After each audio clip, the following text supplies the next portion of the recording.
Growing up playing video games, there was nothing quite like that sweet, sweet sound of.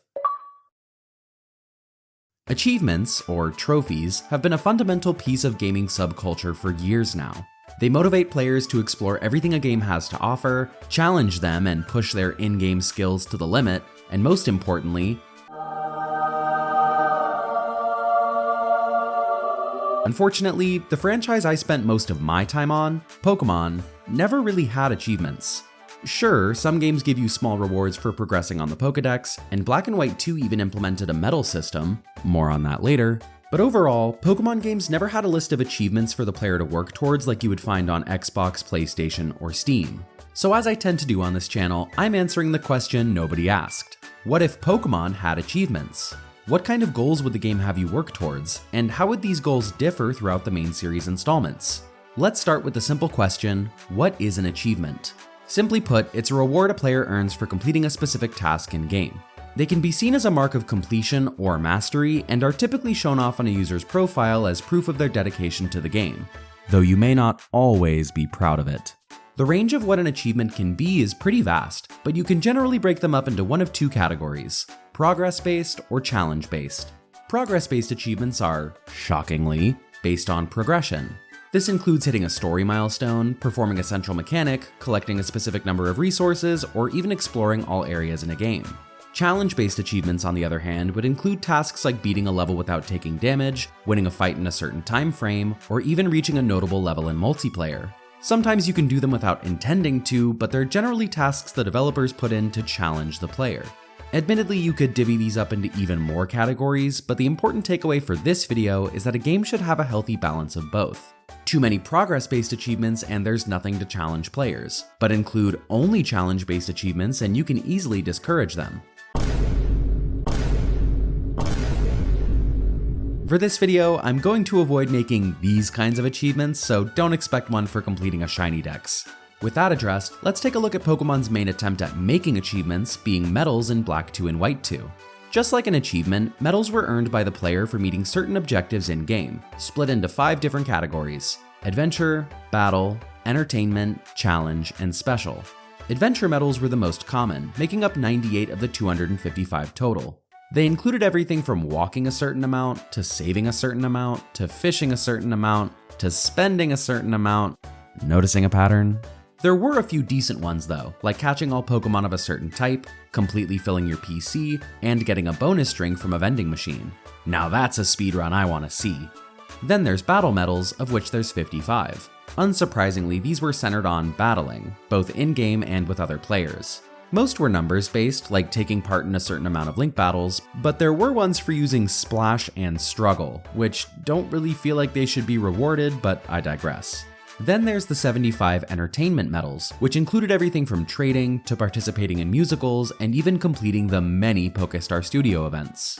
Then there's the challenge medals, all of which were centered on the Pokemon League. 17 for winning with one of each monotype team, 1 for winning with a single Pokemon, and the last one for collecting the previous 18 medals, as dumb as that sounds. But don't worry, it gets dumber. For one, there was a medal like this for each of the previous categories, but more importantly, this was the entire point of special medals. I don't know about you, but having an achievement for completing an achievement feels a bit stupid. While the medal system had a few good ideas here and there, I think the biggest issue was the sheer amount of medals out there. It's great to reward the player, but the more there are, the less of an impact they have individually. Nobody really cares if they've taken 10,000 versus 20,000 steps, and earning a medal just for healing at the Pokemon Center 10 times feels completely arbitrary. There was even one for just watching TV, which sounds ridiculous.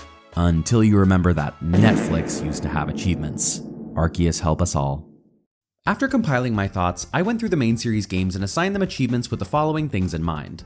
1. Achievements should have variety. There should be an array of goals for the player to work towards that challenge them in various aspects of the game. 2. Achievements should be purposeful.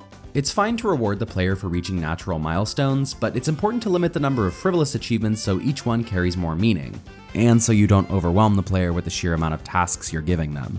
3. Achievements should be fun. At the end of the day, you're playing a video game. If you aren't having a good time, you're doing it wrong.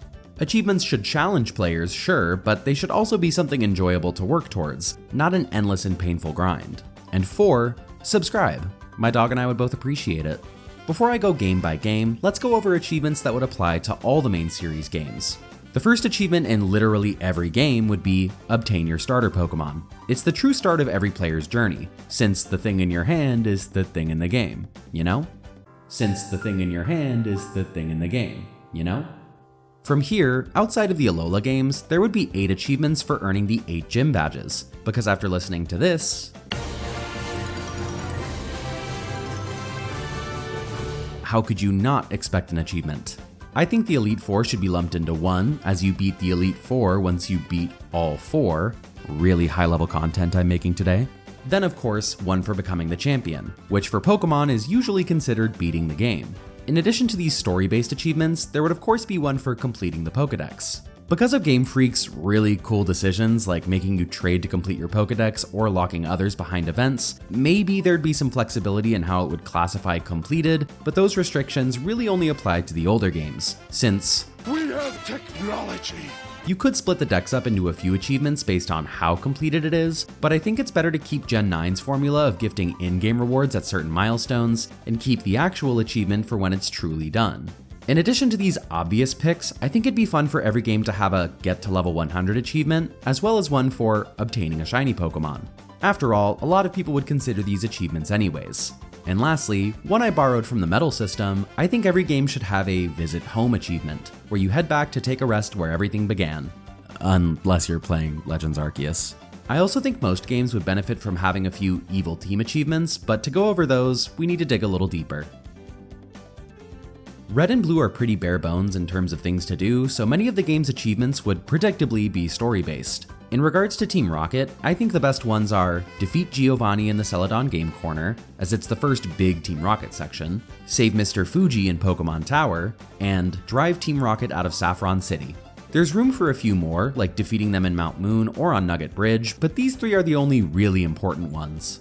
A few other progress-based achievements could be changing Bill back to a human, take a ride on the SS Anne, calm the spirit of Marowak, which you could miss if you do the Pokédoll strat, wake up both sleeping Snorlax, and once you get into the post-game, discover the secret of Cerulean Cave, which you would get after battling Mewtwo. Sorry, spoiler, Mewtwo's in the cave, in case you didn't know. To throw out a few fun ones, I like the idea of answer all of Blaine's quiz questions correctly, see all Pokemon on the start menu, or to get really meta with it, miss a 100% accurate move, courtesy of the Gen 1 glitch. Hey, if we're forced to deal with it, it's gotta count for something.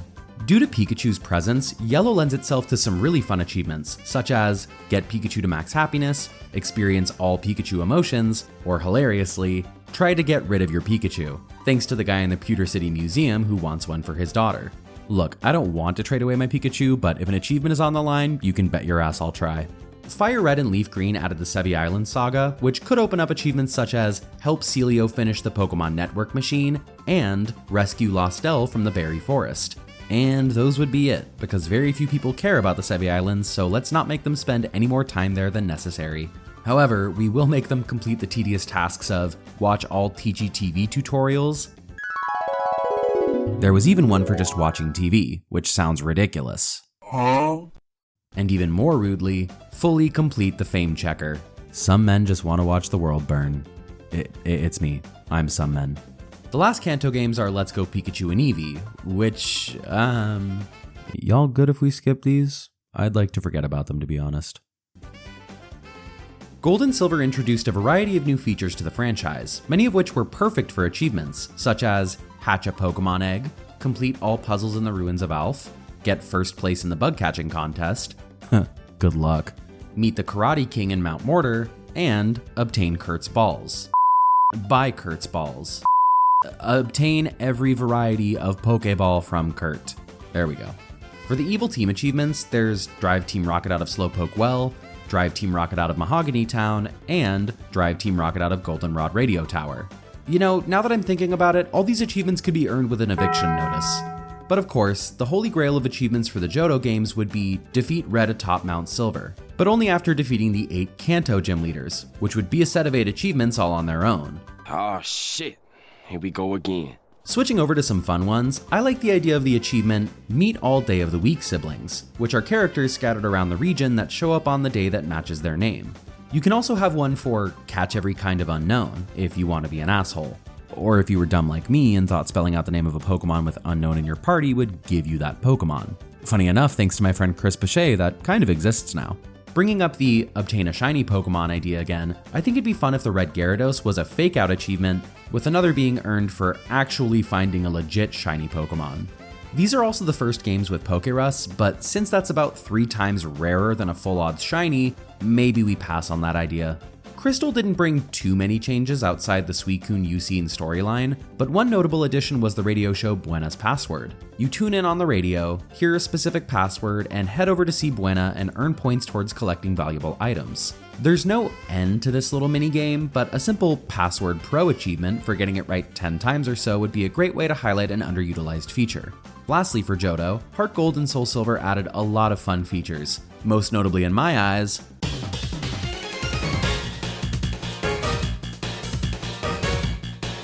I could spend a whole video on this, as I literally have before, but possible Pokeathlon achievements include get first place in every course, earn a high score for every event, and win a Supreme Cup event. Oh Pokeathlon, how I love thee. Despite this next achievement requiring additional hardware, I think the Pokewalker could be a source of a great idea or two, even if it's simply take a Pokemon for a stroll. Oh, and one last one, I think there should be an achievement for learning who Silver really is. The Hoenn games are interesting for Evil Team achievements, as Team Aqua and Magma have slightly different plans of action depending on the game. You'd always get an achievement for stopping them at Mount Chimney, but the difference is Ruby and Emerald have you stop the eruption of Mount Chimney, whereas Sapphire has you stop the ceasing of the eruption of Mount Chimney. Wait, does that mean that the Similarly, all 3 games would have you infiltrate the Lily Cove base, with Sapphire and Emerald involving Team Aqua, and only Ruby having Team Magma. This would be the same for defeating Team Whoever in Seafloor Cavern, which eventually leads to the defeat of Kyogre or Groudon. With Aqua being the team in both Lily Cove and Seafloor Cavern and Emerald, the green game also gets the achievements Stop Team Magma at Moss Deep Space Center and Defeat Team Magma in Magma Hideout. Emerald's last story achievement would of course be utilize Rayquaza to settle a petty squabble between gods. But the fun really starts in Emerald's post-game, aka the Battle Frontier. Have fun getting every gold symbol, bitch! Moving on to some challenge-based achievements, I immediately think of the Battle Tents and the Contest Hall, the second of which could have achievements for winning at each rank: Normal, Super, Hyper, and Master Contest. Another fun test of skill would be complete all Trickmaster puzzles, of which there's 8 in total. Geez man, how much do these home redesigns cost you? I would also definitely include one that's complete all Reggie puzzles, because if anybody did that without using the internet, they deserve all the praise they can get. I also like the idea of create a secret base, which would translate to the Sinnoh games as well. But my favorite idea for the Hoenn games is complete Cycling Road in under 12 seconds, which might stump a lot of people if I'm being honest. So for them, let's also add one that's complete Cycling Road with 100 plus collisions. If there was a medal for using Splash, we can have an achievement for being the worst cyclist in history. Omega Ruby and Alpha Sapphire are arguably the best remakes in the series, but for the purposes of this video, they don't really add much outside of a few progress-based achievements, like obtain the Eon Flute after rescuing Latios or Latias, or just complete the Delta episode. Maybe we could also add one for performing tricks while soaring the sky. Did someone say tricks? No, old man, you had your time. For progress-based achievements, Sinnoh makes my job pretty easy. Stop Team Galactic at Valley Windworks, then at Eterna City, then Lake Valor, then at Galactic HQ in Veilstone, and finally at Spear Pillar. And for Platinum, this of course goes one step further into the Distortion world. With those out of the way, we have room for plenty of fun achievements, like collect every Pokechap, go underground with the Explorer Kit, help the Ruin Maniac complete his tunnel, use ball capsules, and even buy a villa once you get to the resort area in the post-game, where you could also get capture a level 100 Magikarp, as this is the only location to do so. I also like the idea of an achievement called Making Friends, which you would get for helping every tag trainer, being Cheryl, Mira, Riley, Buck, and Marnie. I'd also include an achievement called Amity Park Aficionado for taking a few strolls with your Pokemon, although hanging out with your Mons in the park would be reward enough. Of course, many achievements from previous games like Hatch an Egg or Win a Contest could apply here too, but I'm already on page 6 of this script, so let's keep things moving. As for the remakes,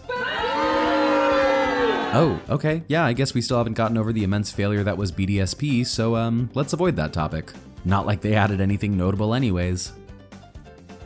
Despite having a great blueprint in the form of the metal box, almost every achievement I thought of for Unova has nothing to do with it, so no achievements for healing at the Pokemon Center today. In Black and White, you'd earn achievements for beating Team Plasma at the following locations: the Dream Yard, Pinwheel Forest, Cold Storage, Chargestone Cave, Dragonspile Tower, and of course, N's Castle at the end of the story. Speaking of N, due to his complexity as a character, finishing your last fight against him with a Broken Hero achievement would be enough to make me tear up every time. As for post-game, I think a Capture All Team Plasma Sages achievement would be a nice way to cap off Team Plasma's storyline.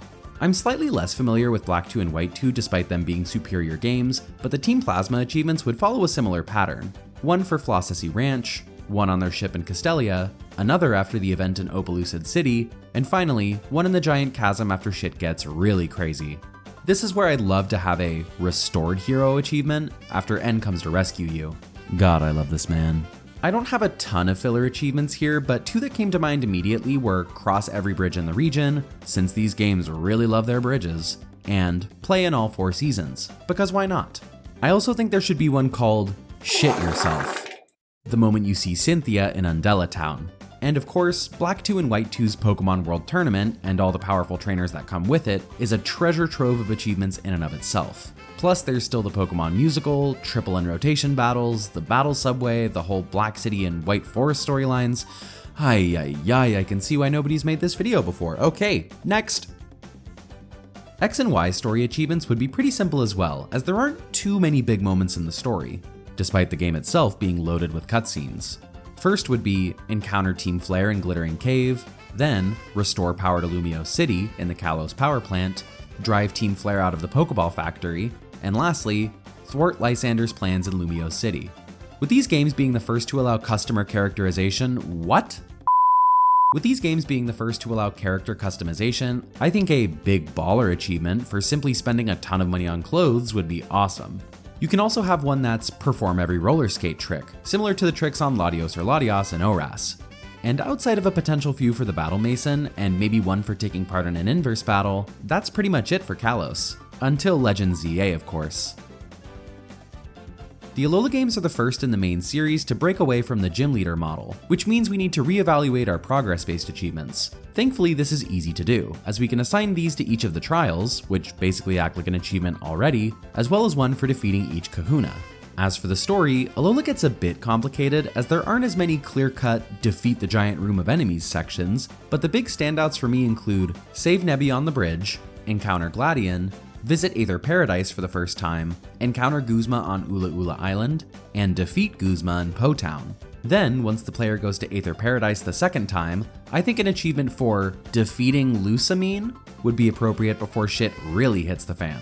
Finally, one more for defeating Lusamine Nihilego in wherever the hell this is, and we're done with the story. Ultra Sun and Ultra Moon diverge a bit in the late game, but all it amounts to for story achievements are your first and second battle against Necrozma, one at the altar and one in Ultra Megalopolis. Oh, and there's also the Rainbow Rocket episode, but yeah, I never played that, so let's just call it one achievement for finishing the entire event. The Alola games also have quite a few side features that lend themselves well to achievements, such as the Pokefinder, which allows you to take photos of Pokemon in various areas in the game. Kind of a ripoff of another game, but oh well. The important one here would be reach version 5 of the Pokefinder, which due to its ridiculous scaling, might take a hot minute. The same would go for reach rank 100 at the Festival Plaza, which is another side feature that people like myself ignored. And to finish the trifecta of underwhelming additions, we have fully upgrade the Pokepelago. Seriously, I don't even remember what the point of this is. You can also have one for obtain every Z Crystal, win a Master Rank match at the Battle Royale, and explore every type of wormhole in Ultra Sun and Ultra Moon. But the most important achievement in Alola comes from everyone's favorite minigame, Mantine Surf. Yeah, I played this more than I'm willing to admit, but I mean, come on, this is the perfect game. There's already a system for earning new moves when you get first place in different courses, so a single achievement for get first place on every course is all we need. Although, an achievement for completing a course with only Magikarp Splash would be a sight to see. Sword and Shield story has some very distinct moments which make it easy to define achievements. first would be encounter a presence in the slumbering weald, followed by begin your gym challenge after the cutscene in Motostoke. Then you could have witness the destruction of a national landmark, which as wild as it sounds is actually fairly common in Pokemon games, eventually leading to end the second darkest day after the event with Eternatus and the dogs. Who's a good boy? Who's a good boy? Despite the wild area being a prominent part of the Galar games, the only achievement I could think of for it would be explore every section of the wild area, which now that I'm saying it out loud sounds pretty boring. However, once you're in the wild area, you can put your chef skills to the test with the achievement, complete the curry decks. Straight up, I don't think I've ever made curry in Pokemon, but hey, having a shiny little medal or something to work towards might get my ass in the kitchen. Lastly, this game definitely needs the achievement, collect every league card. These were such a fun feature of Sword and Shield, especially since characters have a second, rarer version to collect, and I think everyone should experience them. Especially the cards from this handsome man's right here. And just like Rainbow Rocket, I never played Isle of Armor or Crown Tundra, so... Finally up to date with Scarlet and Violet, the division of the 3 main storylines makes progress achievements super simple. 8 for gyms, 5 for Titans, and 5 for the Team Star bosses, with 1 more apiece for finishing the last fight of each of the game's main paths. Then of course there's the Way Home, which would give 1 more achievement for discovering the truth of Area Zero. Funny enough, I actually did play Gen 9's DLC, which is why I have to fight the urge to make every achievement for these kick Kieran's ass, because he almost makes it too easy.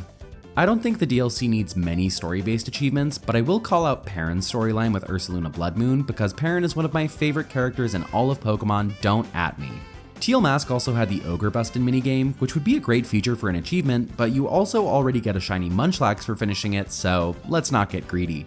And finally, the Synchro Machine from the Indigo Disc would give us the achievement, I am Pokemon. Okay, we are finally done. Now I can just sit and...